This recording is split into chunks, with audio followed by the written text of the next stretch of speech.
Welcome to my channel. If you're new to my work and me, my name is Jillian, and today I will be showing you my start to finish process when I'm painting roses. So this is the rose that we are going to be painting today, and I'm going to be 100% honest with you about this video. I want you to know that the rose has always been a flower that I've avoided. And one of the big reasons why I've avoided it is because I've got a little history with roses. So when I started doing watercolor, one of the things that I wanted to try and do right away was to paint something meaningful. And that was when I found YouTube videos on painting roses, and it's also one of the more common flowers to learn how to paint. So I dived into kind of figuring out how I wanted to paint roses. I was using a round brush, I was diluting my paint, and I was trying this method where you're using C curves and kind of creating this round ball which represented a rose. Now the thing is, the more and more I did it, the more and more I felt this sense of imposter syndrome. And the reason why I felt it was because it felt like that was the only flower that I knew how to paint, because I did not actually go into the foundations. I didn't really explore how to use watercolor, and as a result, I started to feel more and more discouraged about the way I was painting because I only felt like I knew how to paint one flower. And with that, it also felt like I was painting the same thing that everyone else was painting. So again, the voices within me asking myself whether this was original, whether this was something that came from me, and all of those imposter syndrome messages that were appearing in my mind felt very real. And as a result, I've been avoiding roses ever since. Now today, I'm going to be diving right into it, and it's something that makes me feel uncomfortable and also makes me feel unsure. So when it comes to all of the videos that I usually come up with, I always encourage you to come up with an intention. And before I ask you to come up with one, I wanted to share with you what my intention was. And that was for me to actually build a relationship and be friends with that discomfort that I have around painting roses. I also wanted to be more encouraging with myself during the whole process, that it might not feel right or it might not look right, and that was okay as well. And while this entire tutorial showcases to you how I brought my flower from nothing on the paper to rose, I want to also encourage you to think about something that you struggle with, whether it comes to art or anything that is happening around you at the moment, and kind of lean into it to try doing something different to help you to move forward with wherever you want to be. And sometimes, in order for us to move forward and move along, we will have to do something a little bit uncomfortable. And I want to encourage you to do that, just so that hopefully you get to a place that you want to be, even if it's a really, really tiny step. So let's dive in.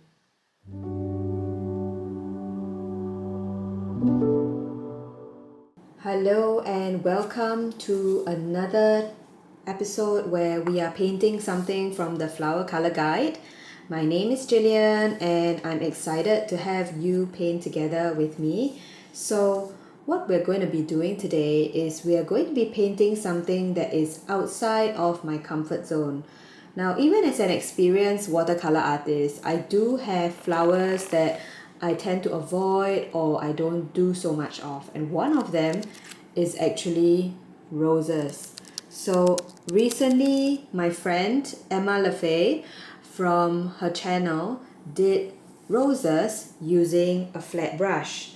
And I told her that her work was very courageous, it was very brave, because as she was going through her own process with the flat brush, which she was new to, she also felt like there were some challenges along the way, and she was describing it, and I really love it. If you have not checked out that video, please feel free to hop on to her channel and look at it. I will also put the link in my description. So we're going to be exploring this very rose. Now, I'm using the rose as my reference and my guide. I will not necessarily paint every single petal or for it to look exactly like this, but I'm going to try my best to do this. Now, I'm also going to share with you where my fear from roses came from, and we'll talk about it as we are painting. So let me share with you what my setup looks like today. So I will be using my 100% cotton paper that is from Bao Hong Academy. It's 300 grams and that's a very good weight for wet washes and so on. I've also got my watercolor swatch card here with me so that I know what colors I have in my palette, my paper towel, my ceramic plate for you to take a look at how I'm mixing my colors, my 2 cups of water, and my flat brushes. So I'm going to be trying out using my Princeton Velvet Touch flat brush, and this is a size 1 inch. I've got 3/4 inch and also a 1/2 inch. So I'm just going to be putting all of them here, and we will be varying the sizes of the brush depending on the stroke that we're using. So whenever I look at flower references, I think about the shape of the flower. So we're going to start with the outside shape of the flower first. After we do that, we'll slowly build in the details using layers. And then following which, we'll go in and do some of the leaves. So let's jump in. I am starting off by putting down some of my liquid watercolor that I'm using for this particular rose. I love liquid watercolors from Dr. P.H. Martin, and you don't need a lot, a little goes a long way. So I'm just going to drop just a tinge of each color. So let's start by laying down some colors, and using wild rose, I'm just going to paint a very watery kind of thin layer, and I kind of want to create a bit more of a coral color, so I'm adding in some orange into my pink. This is a vermilion hue from Senalier, and you've seen my wild rose that was previously from my liquid watercolor set. So I'm just going to set down this thin layer into my paper, kind of eyeballing the color, the shape of the rose that I'm thinking about. I'm using the flat brush to create some of those sharp petals and edges. Then I'm also dropping in some wild rose in spaces where I want there to have some shadow and blending, say in the middle.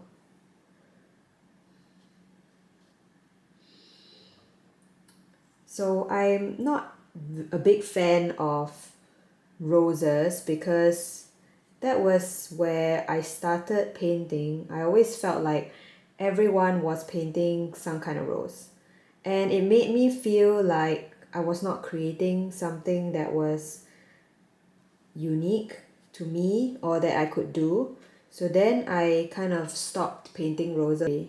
So I'm basically just dragging my brush I'm around, creating some of utilizing the those brush angles. and creating petals that have an angular character to them, and that's how I like And it's okay my if it looks roses to very look. squarish or It boxy. feels That's more fine. organic that the One of the things that petals you're gonna have to aren't identify curved, is kind because of figuring in the out reference photo you can if you see that want they are pretty your rose to angular. be in a certain The next important direction, thing you want to where figure you out in want your the painting petals to is to know form. where your flower is facing, I'm gonna add because some of that's the going to yellow here as determine well, how your petals are going to just lie. to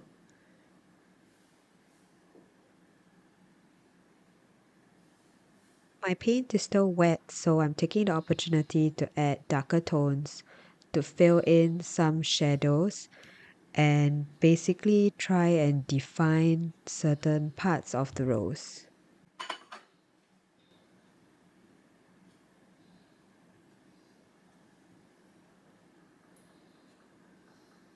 gonna bring back a bit of pink in back in here, get it back and create a bud,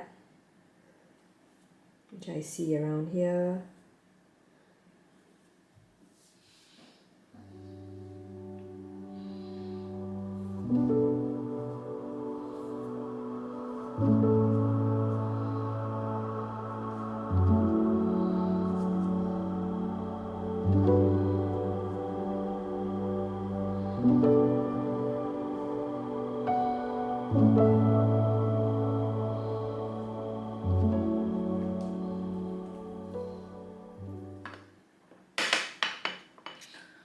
try and add in a little bit of blue to my...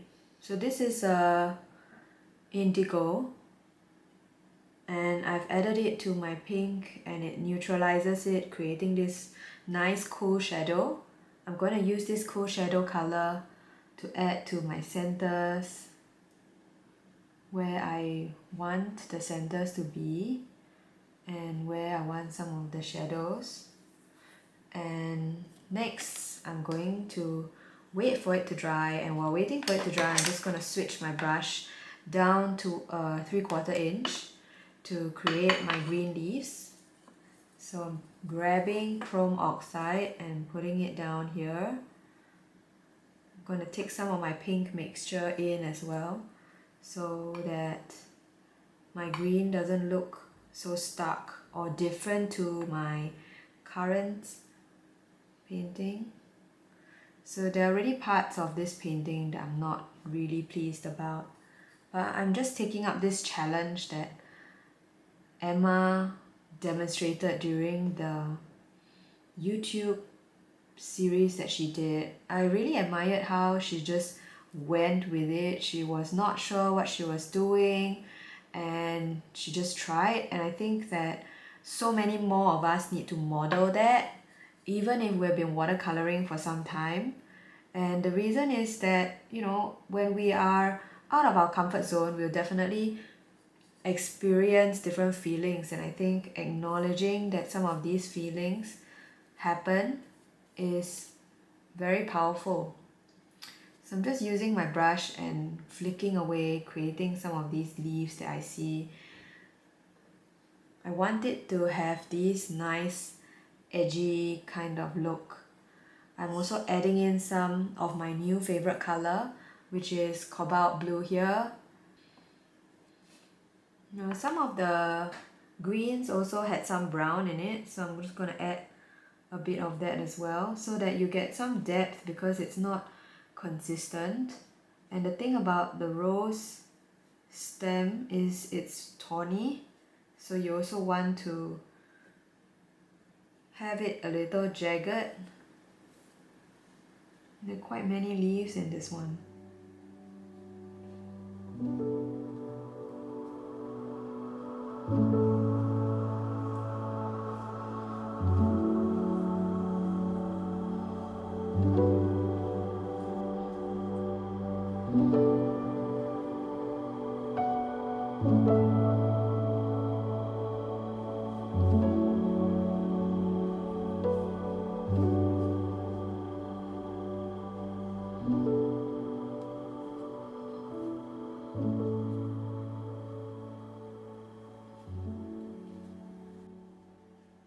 I'm not sure how I feel about this part because I feel like there's something naked around there.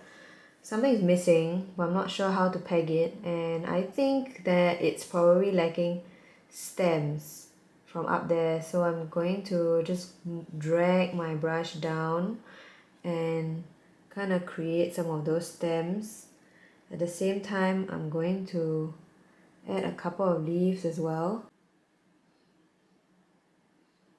I'm going to just carefully add one leaf here without really disrupting or going into the rose because I don't want to. Now it looks a bit better here. Not actually sure, and like there are some blooms that have appeared, but I'm going to just keep them because it looks like it's part of the rose kind of opening up. I'm just playing with the leaves, and a part of me wonders if this is me procrastinating into going back into my roses. I've added a bit of shadow here.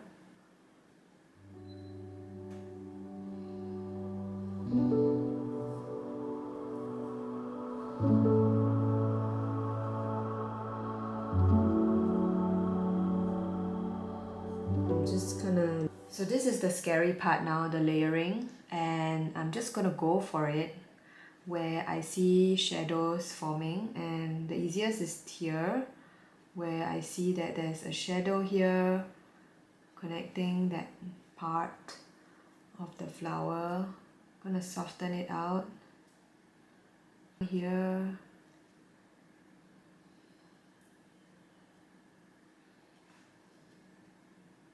And I'm letting the brush lead me. The center is usually where it's darkest, so I'm gonna throw in most of my pigment there, my darkest pigments. I'm gonna even put in my indigo in there just to give it some dark. Here that has shadow, and I'm just gonna connect, just doing everything wet.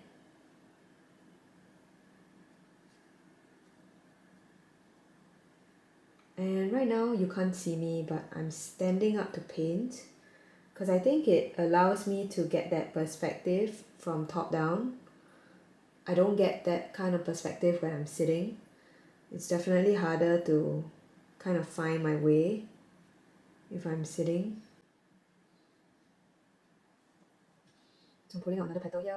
I'm And spending the rest of this time going around my rows, basically trying to paint out the shadows that I see.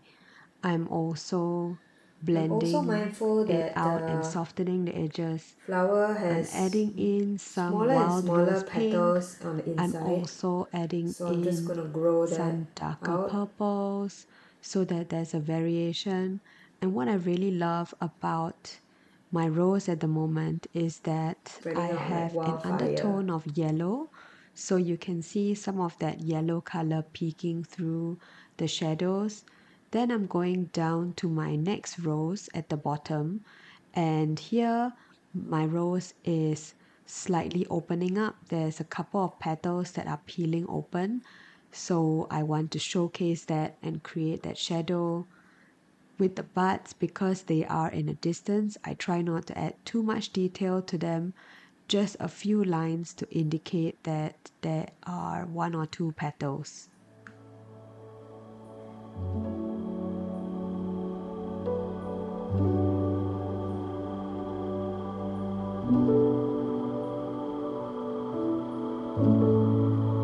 And I'm kind of trying to find it.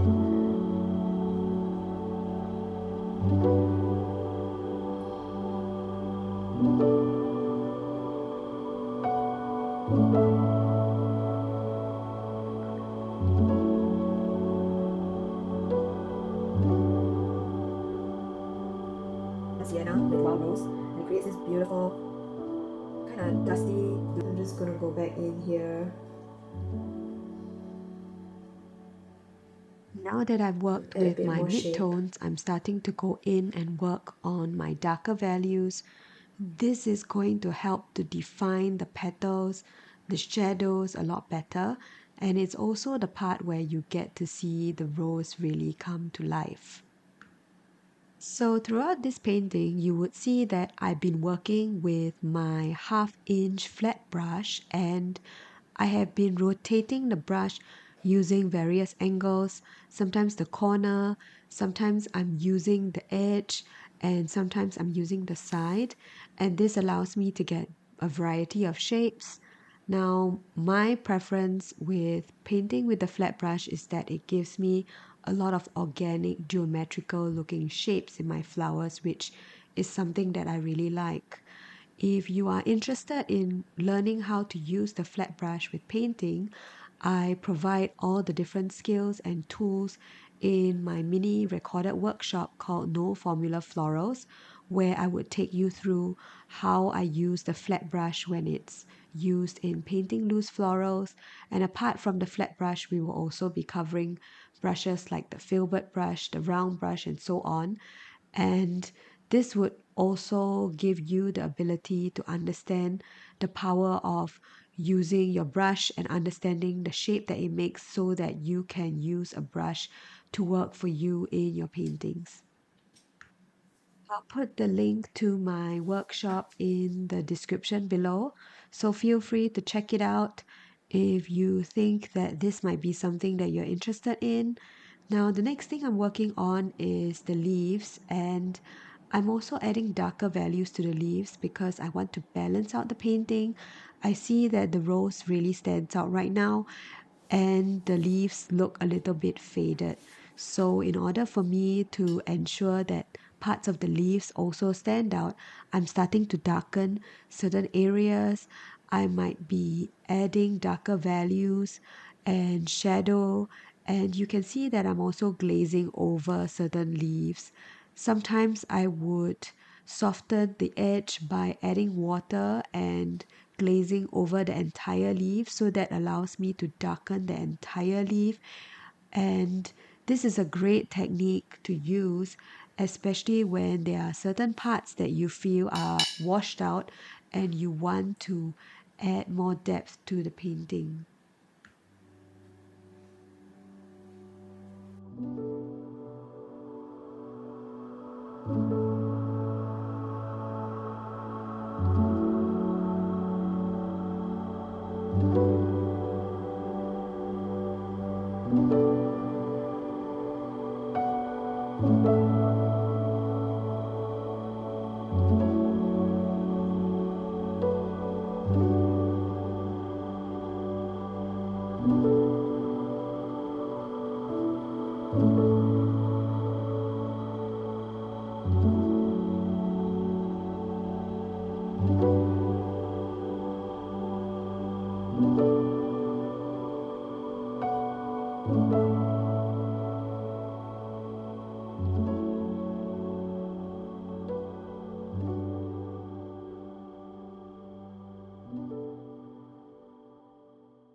As with every painting session, I'm thoroughly enjoying my process with you. This was not an easy painting for me to do, and as I'm looking at it, there are still parts that I can see I like to improve on. I am also not very sure about my middle rows, but I'm quite liking the rows that is at the bottom, which is having petals that are opening up. And the thing is, as I was doing this, the whole reason why I wanted to do this was to challenge myself and get out of my comfort zone and to try out a flower that really made me feel uncomfortable. And I think this is where sometimes as artists we need to practice this more and more so that we learn to tolerate distress, especially when it comes to trying out new things. I hope that you watching me do this and see that working through something that is difficult can feel scary, but it's also doable. And hopefully, this gives you a little courage to try something a little out of your comfort zone.